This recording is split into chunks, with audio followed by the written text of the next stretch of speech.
नमस्कार दोस्तों, welcome world affairs. मैं हूं प्रशांत धवन। नाउ चाइना में आज के समय जो इनकी गवर्नमेंट है, आम जनता है, हर कोई काफ़ी हद तक गुस्सा है इस बात को लेकर कि ओलंपिक्स की ओपनिंग सेरेमनी में गलत चाइनीज़ मैप दिखाया गया। एटलीस्ट इनका जो वर्जन है चाइनीज़ मैप का, ये प्रेजेंट नहीं किया गया।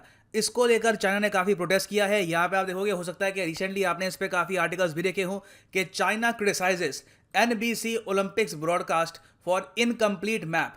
और ये एक और आर्टिकल है, ये ग्लोबल टाइम्स का आर्टिकल है। बाय द वे, यहाँ पर कह रहे हैं कि ओलंपिक्स एक ग्रैंड स्टेज होता है, यहाँ पर पॉलिटिकल ट्रिक्स नहीं खेलनी चाहिए चाइना के साथ। तो डिस्कस करते हैं यहाँ पे इशू क्या है, चाइना किस बात को लेकर गुस्सा है, क्या इंडिया को भी चाइना का एग्जाम्पल यहाँ पर फॉलो करना चाहिए एट द इंटरनेशनल स्टेज और नॉट।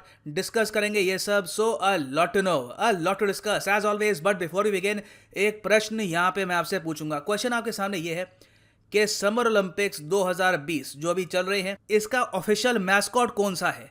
ये है यहाँ पे आपकी ऑप्शन: गोकू, लाइट यगामी, 5 एलिमेंट्स या फिर मिराई तोबा। कमेंट सेक्शन में करो आंसर। सही आंसर मैं आपको दूंगा वीडियो के एंड में। और आपको अगर मेरी सारी वीडियोस की नोटिफिकेशन चाहिए तो टेलीग्राम ऐप पर जाओ, यहाँ पे सर्च करो @Dhawan sir and join this Telegram channel. मेरी सारी वीडियोस की नोटिफिकेशन यहाँ पे आपको मिल जाएगी। अच्छा, बहुत ही सिंप्लीफाइड तरीके से आपको बताता हूँ कि क्या हुआ है और कौन कौन सी पार्टीज यहाँ पे इन्वॉल्व है। चाइना की सरकार ने NBC की आलोचना करी है ये कहकर कि इन्होंने इनकम्प्लीट मैप दिखाया है चाइना का। अच्छा, NBC क्या है? ये है नेशनल ब्रॉडकास्टिंग कंपनी। ये अमेरिकन कंपनी है और ये पार्ट है कॉमकास्ट का। और इन्होंने राइट्स परचेज कर रखे हैं ओलंपिक्स को शो करने के इन नॉर्थ अमेरिका, प्राइमरली USA। मतलब कि USA में टीवी पर ऑनलाइन जहां भी ओलंपिक्स की स्ट्रीमिंग होगी, ये करेगा NBC। अब इन लोगों ने क्या किया कि अपनी स्ट्रीमिंग के दौरान जो जापान की तरफ से ग्राफिक्स आ रहे थे, देखो, एक तो होता है ओलंपिक्स का ओरिजिनल फीड जो जापान की सरकार प्रोवाइड करती है, फिर वेरियस ब्रॉडकास्टर्स को इंडिया में, पाकिस्तान, रशिया, चाइना, यूरोप, दुनिया भर में बांट देती है और वही ब्रॉडकास्ट ये लोग दिखाते हैं अपने देश में। NBC ने चुपचाप क्या किया कि जो चाइना का नक्शा है इसको थोड़ा सा चेंज कर दिया। और इसी बात को लेकर जो चाइना की कॉन्सुलेट है इन न्यूयॉर्क, इन्होंने ऑफिशियल स्टेटमेंट दी है। ये कहा है कि NBC को सीरियसनेस समझनी होगी इस सिचुएशन की। हम लोग बर्दाश्त नहीं करेंगे कि हमारा प्रॉपर मैप ना दिखाया जाए। आगे इन्होंने ये भी ऐड किया है कि अगर US गवर्नमेंट ने भी NBC पर एक्शन नहीं लिया और चाइना का प्रॉपर मैप नहीं दिखाया तो हम US गवर्नमेंट और इस कंपनी के अगेंस्ट एक्शन लेंगे। नाउ एक्शन क्या हो सकते हैं? मोस्ट प्रॉब्ली NBC के कुछ लोगों को ये सैंक्शन कर देंगे इन चाइना। वैसे NBC का कोई बिजनेस तो है नहीं चाइना में, तो कमर्शियली इतना कोई ज़रा इनको डैमेज ये लोग कर नहीं पाएंगे। अब यहाँ पर आप पूछोगे कि NBC ने मैप चेंज करके कैसे दिखाया, तो यहाँ पर आप देख पाओगे ये मैप दिखाया है NBC ने। इसमें इन्होंने ताइवान को पार्ट नहीं दिखाया चाइना का। अजीब बात यह है कि इस पूरे मैप में आप अगर देखो, इन्होंने अक्साई चेन को चाइना का पार्ट दिखा दिया है, जबकि अक्साई चेन लद्दाख का पार्ट है, it is part of India. मगर अरुणाचल प्रदेश को इन्होंने चाइना का पार्ट नहीं दिखाया। तो चाइना को अरुणाचल प्रदेश से कोई प्रॉब्लम नहीं थी, इनको सिंपली यहाँ पर प्रॉब्लम थी ताइवान से। अब यहाँ पे आप कहोगे सर क्या बात कर रहे हो, ताइवान दिखाया तो है, ये ताइवान नहीं है यहाँ पे। तो देखो, कई लोग कंफ्यूज कर जाते हैं यहाँ पे मैप में। ये समझ लो ये है हाइनान, ये हाइनान टापू है चाइना का, ये ताइवान है, ठीक है, दोनों में डिफरेंस है। तो ताइवान सिंस चाइना कहता है कि बिल्कुल इनका पार्ट है। और रिसेंटली चाइनीज गवर्नमेंट ने जापान पे इतना प्रेशर डाला है कि जापान की सरकार ने जब ताइवान की टीम को इंट्रोड्यूस किया तो नीचे कैप्शन में लिखा था कि ये है चाइनीज ताइपे ओलंपिक्स टीम। मगर जब नरेटर ने टीम के बारे में बोला तब वहां पे उन्होंने बोल दिया था ताइवान। इस बात को लेकर भी चाइना ने आपत्ति जताई कि जापान ने मैप तो ठीक दिखाया, नीचे लिखा भी यहाँ पर चाइनीज ताइपे, मगर इन्होंने यहाँ पर एक बार भी अगर नरेटर ने ताइवान शब्द का इस्तेमाल कर दिया तो चाइना यहाँ पे गुस्सा हो जाएगा। ये लेवल है इनकी इंटॉलरेंस का मैप को लेकर। मगर चाइना ने जापान के इस इशू को लेकर इतना प्रोटेस्ट नहीं किया जितना ये US में प्रोटेस्ट कर रहे हैं। इसका रीज़न बहुत ही सिंपल है।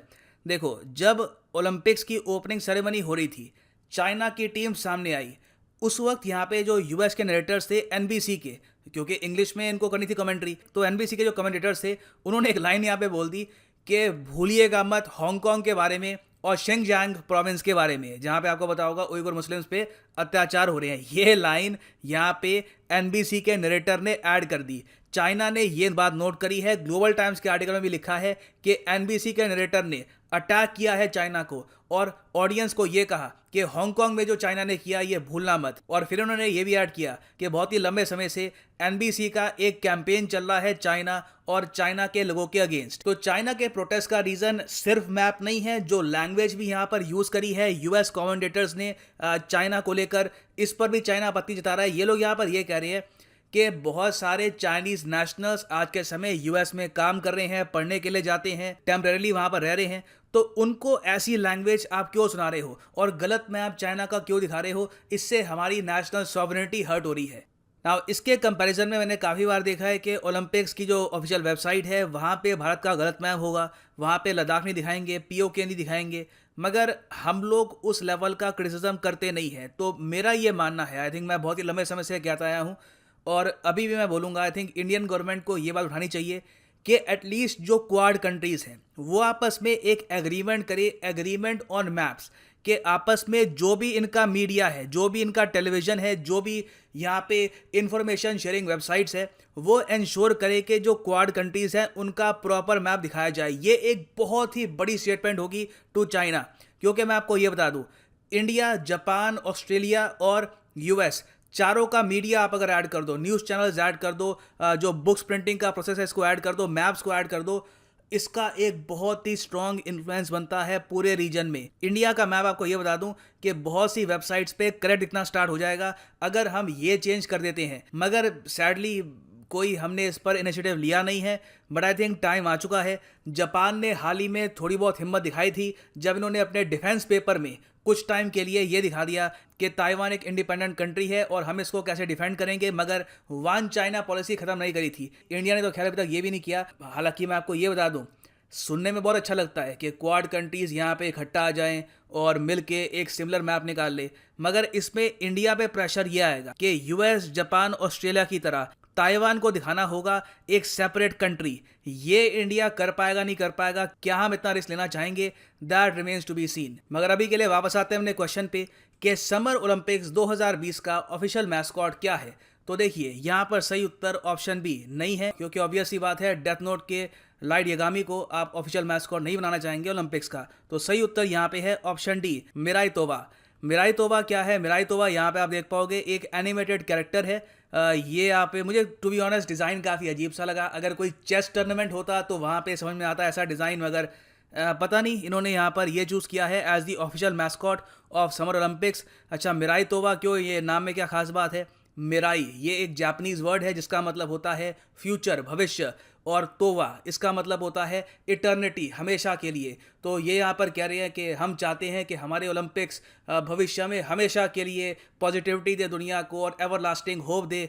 अब होप का, पॉजिटिविटी का मुझे पता नहीं, कोविड ज़रूर हो जाएगा कई लोगों को। खैर एनीवे, प्रमोशन, यस। आप किसी भी एग्जाम की तैयारी कर रहे हैं, चाहे UPSC, SSC, bank, any examination, go to unacademy.com और यहाँ पे आप चूज कर सकते हैं the course of your choice. UPSC course के जो प्राइसेस हैं ये बढ़ने वाले हैं। एक्चुअली बहुत से कोर्सेज के प्राइसेस बढ़ने वाले हैं अगले महीने से। अगस्त 1 से मैं पहले कहूँगा आपको अगर कोई कोर्स परचेज करना है, परचेज कर लीजिएगा। It is a great time to buy these courses, क्योंकि ऑलरेडी काफ़ी डिस्काउंट लगा हुआ है। फॉर एग्जाम्पल, अगर आप परचेज करते हैं 24 मंथ का यूपीएससी कोर्स तो सिर्फ 3,000 रुपये पर मंथ का आपको पड़ेगा, मगर ये प्राइस भी पे मत कर दो। यूज़ करो यहाँ पे promo code PD10 and the prices will fall even more. So use the code PD10 and save money. इसी नोट के साथ ये है वीडियो का अंत। Thank you for listening and as always, God bless you all.